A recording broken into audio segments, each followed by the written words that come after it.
All right. Now, let us look at the inductor. So, the way we arrive at the IV relations for the inductor.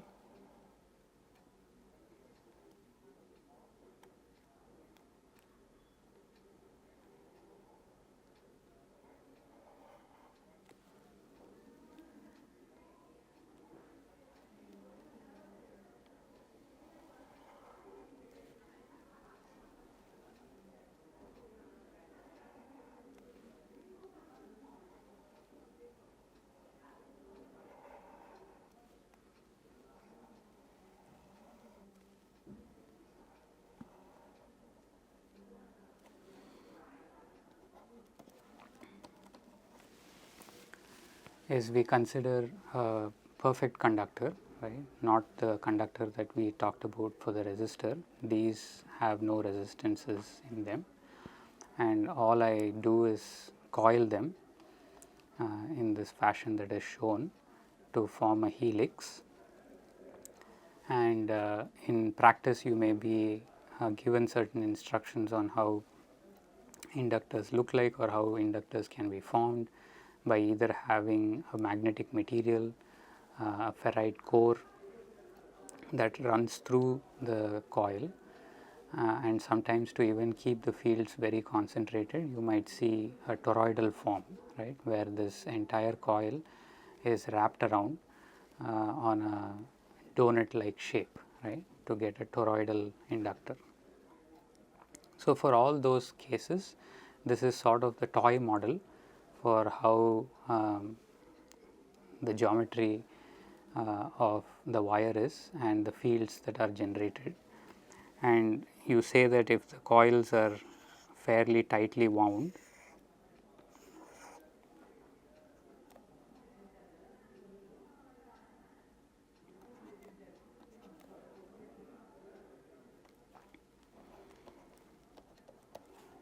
that there is a magnetic field, a uniform magnetic field that is generated through the coils, right, going upwards.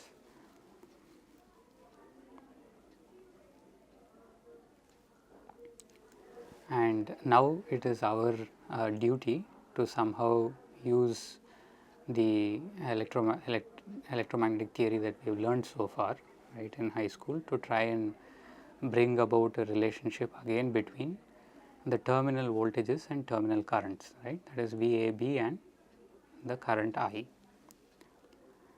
And the logic for deriving that goes something like this. I consider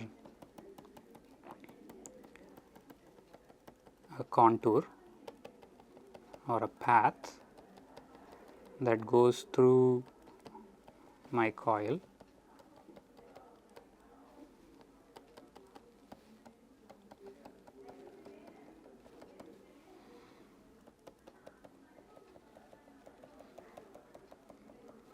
and then forms a closed loop outside,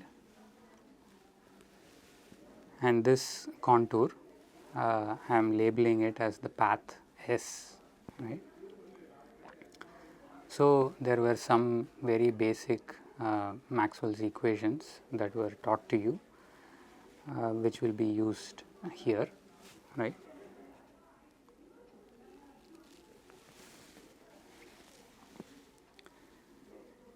So, the Maxwell's equations that we are going to use is the Faraday's law, right, which says that the closed loop integral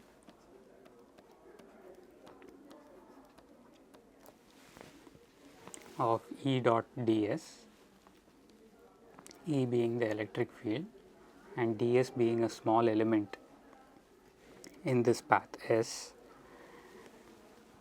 and the contour that we have considered is closed, which is why I have put this circle like thing, right.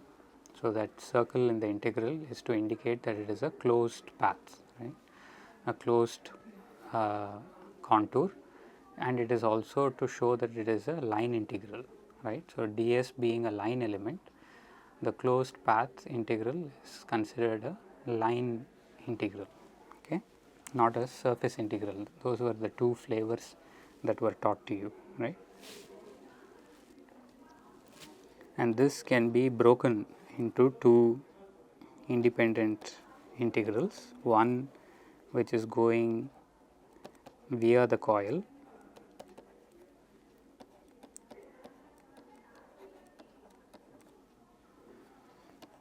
and another integral that is going outside the coil.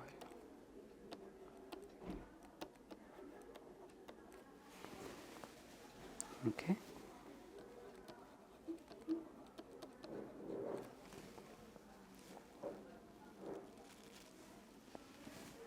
So, we can make the argument, because that the inductor is made with perfectly conducting wires with no resistance, there is no voltage drop expected, right.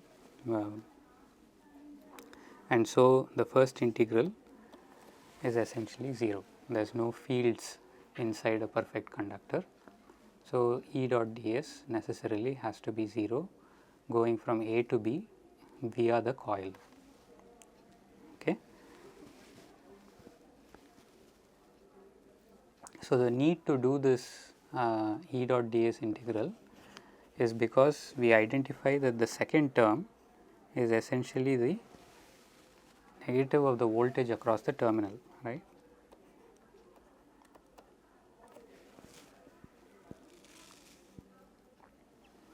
Okay. So, that is the term that is of interest. So, we see that if I were to evaluate that integral, I will actually get the voltage, right. So, that is why I start with the Faraday's equation in the first place, but because this other term is 0, the first term, we actually see that the voltage is nothing but the closed loop integral itself, right. Whether you do the integral from B to A outside the coil or you do the entire closed loop integral, it is the same, right. But the reason, the convenience that this brings about is that the closed loop integral is actually related to the magnetic field, right, and the magnetic field is related to current. So, you can see that we are trying to establish a voltage to current relationship through the fields, right. So, we see that the voltage goes to the field, electric field, and then the electric field is related to the magnetic field through the Maxwell's equation, and the magnetic field is a way to connect it to the current flowing through the wire, right. So, this is the key solution methodology, okay, for the inductor. Okay. And the left hand side is essentially from Faraday's law,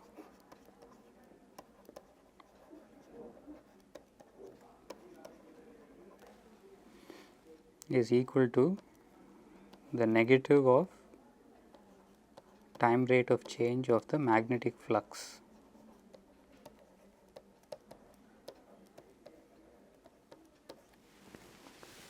Okay. So, this magnetic flux requires the magnetic field and the area, right. So, this closed loop contour encompasses area, right, and we want to see how the magnetic field lines cut across this area, and we need to somehow multiply by the area through which this magnetic field is cutting across and how it is changing, right.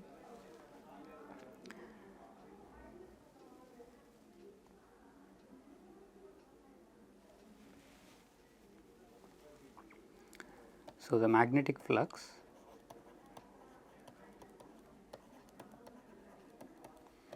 can be calculated as B times the area through which it is cutting across.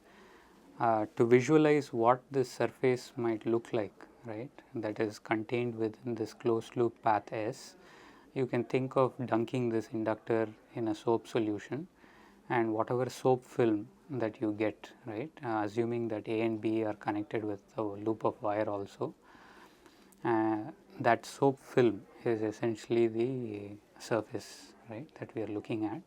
But nevertheless, I think this can be simplified by saying that if the coil is very tightly wound and the spacing between these coils is close enough that you can sort of break this net area through which the magnetic field is going through as the sum of areas of the individual circular cross sections, right. So,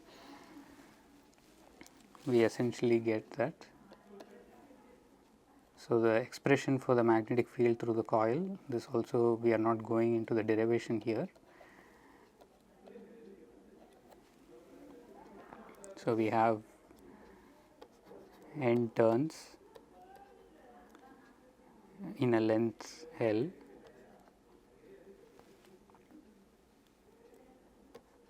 right. Over a length L we have n turns, right. So, this n by L is basically the number of turns per unit length times the current flowing through the conductor, perfect conductor. So, this is my magnetic field. So, you can go back to your high school textbooks and you can look at the derivation, and then the net area is essentially n times the area of the circular cross section, right, of any one of these turns. Okay. So, if you say that there is a radius of this coil, then it would simply be pi r square, right. That is what this small a is. So, we normally lump all the constants together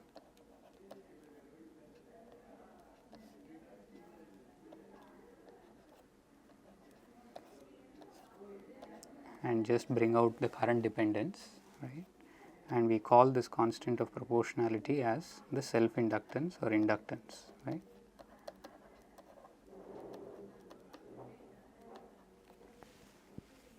And it is denoted by L. So, maybe I will go back to using small l for length, and we can use the capital L for the self inductance, right. So, we are saying that the magnetic flux is quite simply the product of this inductance L and the current flowing through the wire, right. So, if we can plug that back into our equation here, equation 1, we get that minus of VAB is minus of d by dt of L times I. So, VAB is L times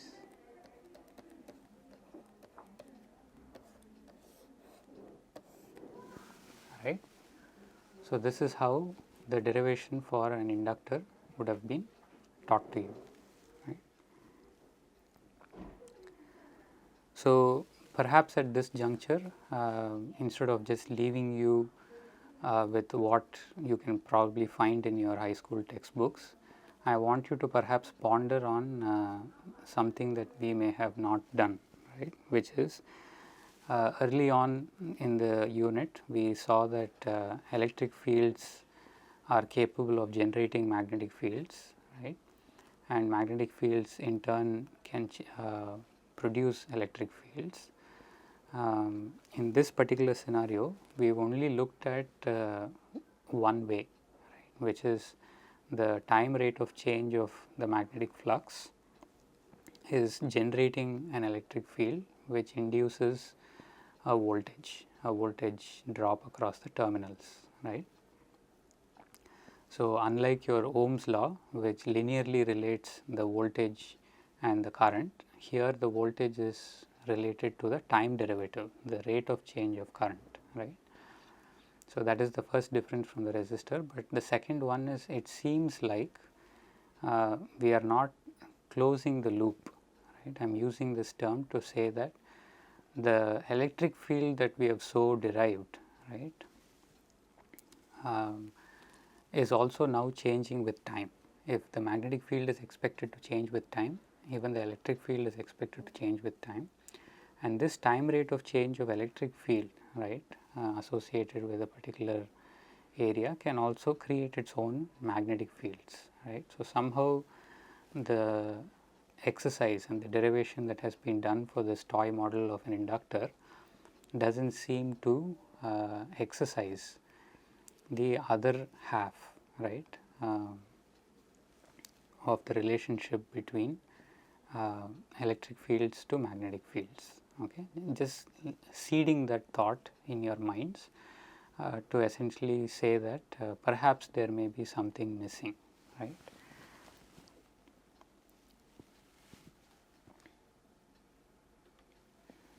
All right. Next, we will complete the last of the basic circuit elements, which is the capacitor. So, in this case, I will use two discs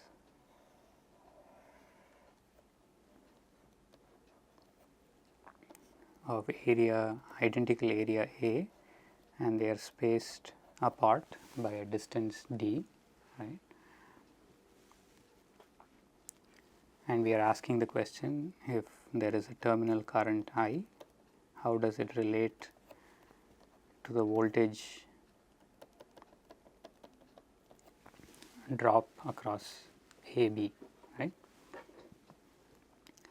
So, we again go back to the same equation, which is the voltage AB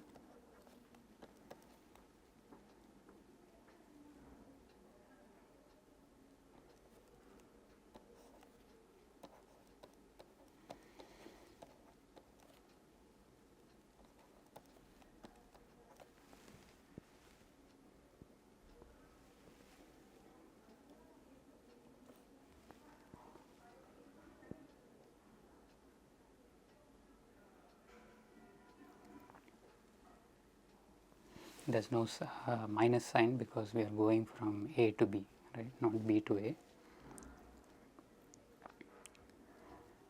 So, this is quite simply the dot product of the electric field, and the path in which the ds is a small element is just the dotted line that I have here, right, just going straight through. So, there is no electric field in this tiny bits, right, that are sticking out of the capacitor plates. So, it is mainly the integration of the electric field over the distance between the plates, which is where the electric field is established. Okay.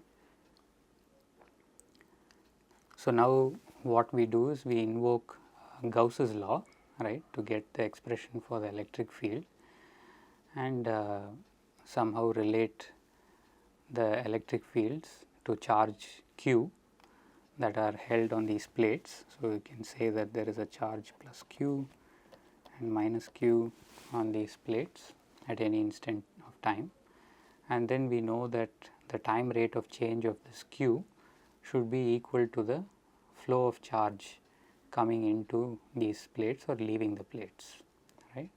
So, this is the algorithm. So, we go from the voltage to the fields come from the Gauss's law, and the fields relate themselves to the charges, and then the time rate of change of charge gives us the current. So, this is our path going from voltage to current.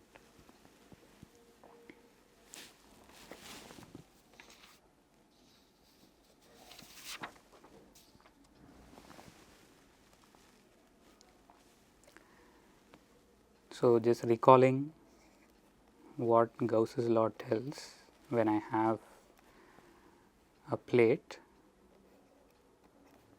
with a charge density sigma, right, and an area A.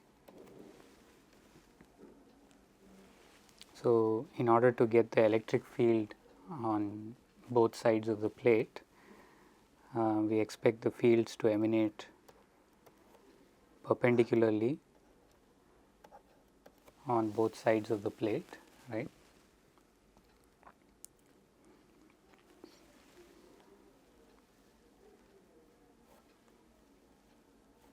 So, we take a simple pillbox,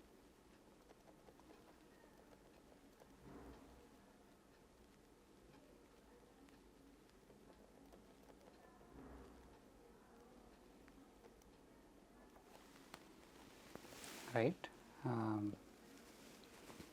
So, I think it is best seen in the cross section view. So, we take a path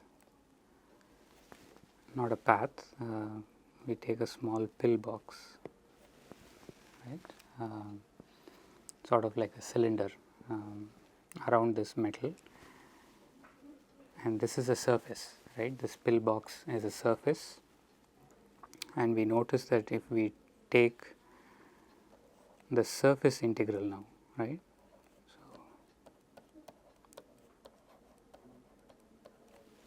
So this is the Gauss's law, remember, right. So this is a surface integral. It's a closed surface, this pill box, and dA is an area element, right. So we are taking the dot product of the electric field to the area element. We find that for surfaces 1 and 2, the electric field is normal, right, to the surface, which means that E and dA are collinear, right. Whereas the top and bottom surfaces, the electric field and the area element vectors are normal to each other. So, the dot product is 0. So, the contribution only comes from surfaces 1 and 2, which are circular discs, right. So, let us assume that that circular disc has some area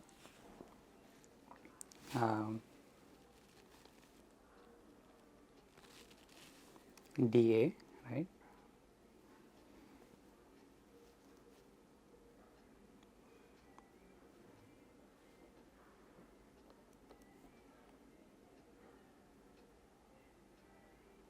So, 2 times E times dA, dA being the area of this circular cross section, right, that we have chosen. This is equal to the charge enclosed by epsilon 0, which is the permittivity of free space, assuming the region between the plates is vacuum.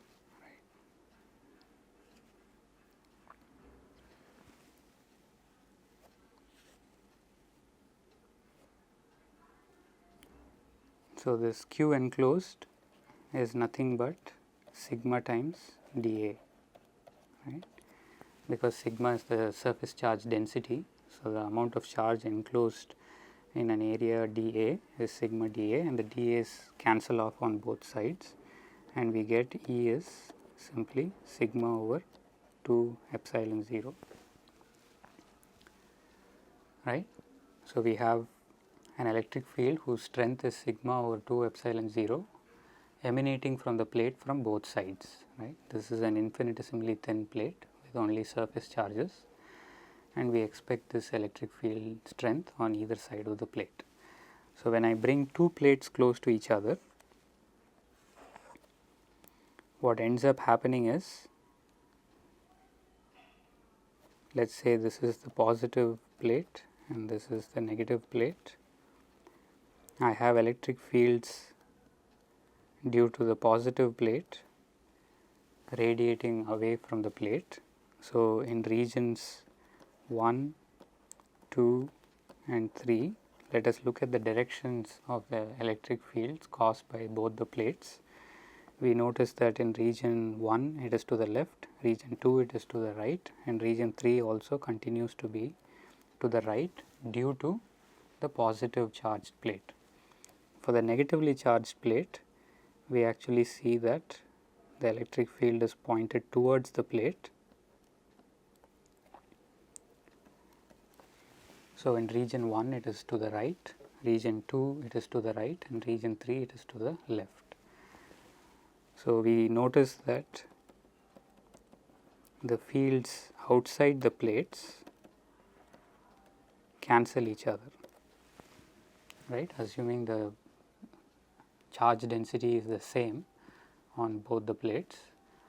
The magnitudes of these electric fields being only dependent on the surface charge density, assuming you are not too far, right, away from the plate, that these fields cancel, and only the fields within the plates add up together and they are equal in magnitude. So, I would say that the field between the plates E between plates is actually 2 times sigma over 2 epsilon 0, which is simply sigma over epsilon 0, right. So, we used Gauss's law to essentially find out what is the electric field between two plates that are charged to plus q and minus q, or surface charge densities plus sigma and minus sigma, right. And now we have to take this to the current, right, which is simply the time derivative of the charges.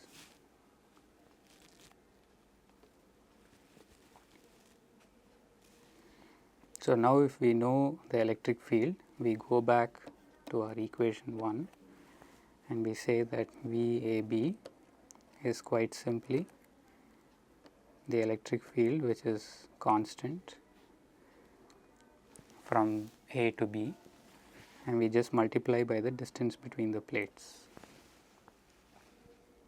right.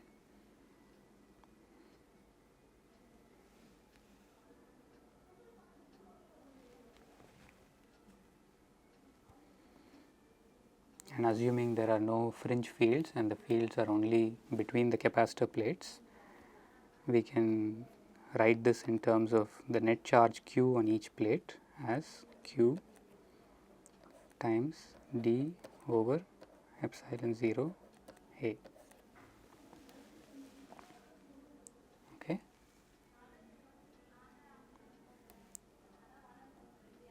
So, we get this constant which is the inverse of the capacitance, right. So, we define capacitance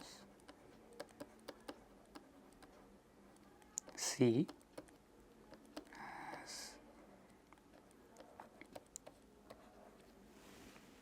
this constant epsilon 0 A over d, which only depends on the geometry of the plates, right.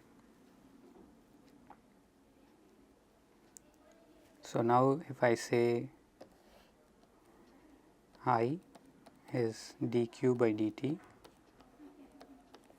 and q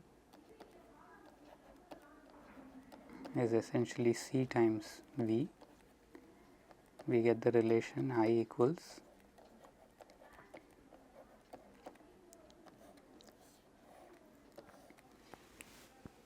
right. So, this is how you were probably taught to derive the relationship between the terminal current and the terminal voltage for a capacitor. So, again let us stop to ponder to see if there was something missing, right. So, while we said that a particular current produced some charges on the plate and these charges produce certain fields, right, and these fields in turn create a potential difference, we see this clear path. Now, when we start looking at changing quantities, right. So, if I were to change or the voltage were to change with time, we want to see what is happening to the underlying fields, right. So, in this case we are arguing that if the voltage were to change, right, that the new charge q that is required to sustain this voltage across the plate would have to require a certain amount of current, right. So, this current I is equal to the time rate of change, how fast is the voltage changing with time, multiplied by the capacity or capacitance of this parallel plate setup. Another way to think about this is we are looking at the voltage as a representation for the electric field, right. So, we saw that the voltage is related to the electric field, and so a time rate of change of voltage also is indicative of the time rate of change of the electric field, right. Now you may ask, we know that from Maxwell's equations there is both ways, right? So there is the changing magnetic fields causing electric fields and the changing magnetic fields causing electric fields, right? So here I am having a situation where the electric field is changing. So why have we not invoked this relationship where the changing electric field can cause magnetic fields and perhaps may even influence the current, right? So that is something I will leave you to ponder, right? That again, in this case of the capacitor, just as we did with the inductor, we have ignored changes in electric fields causing magnetic fields, right?